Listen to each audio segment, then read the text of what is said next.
বিশাল রাজনৈতিক দল এর সমর্থক প্রচুর, কয়েক কোটি সমর্থক। এর মধ্যে আমাদের টার্গেট হচ্ছে আমরা কমপক্ষে 1 কোটি সদস্য বাড়াবো সারা বাংলাদেশে।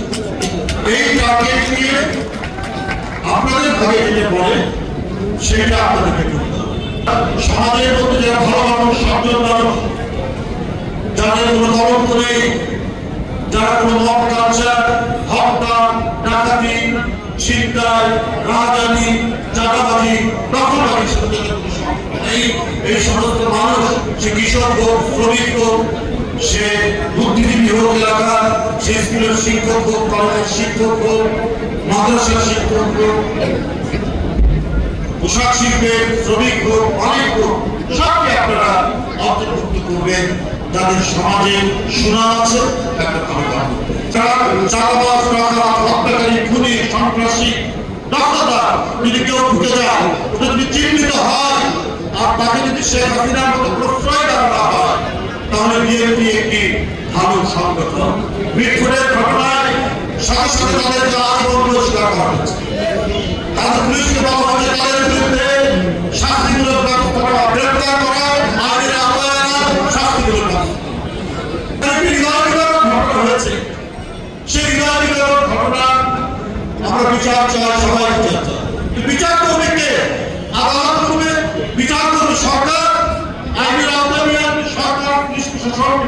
আপনার তাদের কথা না বলে আপনার তারেক রহমানের বিরুদ্ধে নানা উৎসাহ রাখাচ্ছেন, দেশের বেগম জিয়ার বিরুদ্ধে অপপ্রচার করছেন, গণতন্ত্রের কথা বলা। যখনই বিএনপির ভারপ্রাপ্ত চেয়ারম্যান তারেক রহমানের একটি বৈঠক হলো এবং জনগণের মধ্যে একটা অনিশ্চয়তা কেটে উঠলো, মানুষ স্বস্তির মধ্যে থাকে এবং তারা একটা যৌথ বিবৃতি দিলেন। প্রত্যেকের প্রত্যাশা হলো যে একটা অবাধ সুষ্ঠু নির্বাচন খুব বেশি দেরি এরপর থেকেই আমরা দেখছি দেশের বিভিন্ন জায়গায় অস্থিতিশীল হয়ে উঠছে, খুব যখন বেড়ে গেল। কেন এই পরিস্থিতি আজকে তৈরি করা হবে? কি উদ্দেশ্য? আমরা কেউ জানি পিআর কি? ইংরেজিতে বলছে নাম প্রপোর্শনাল রিপ্রেজেন্টেশন, বাংলার সংখ্যানুপাতিক নির্বাচন। এটা কি? আমি ভালো বুঝি না।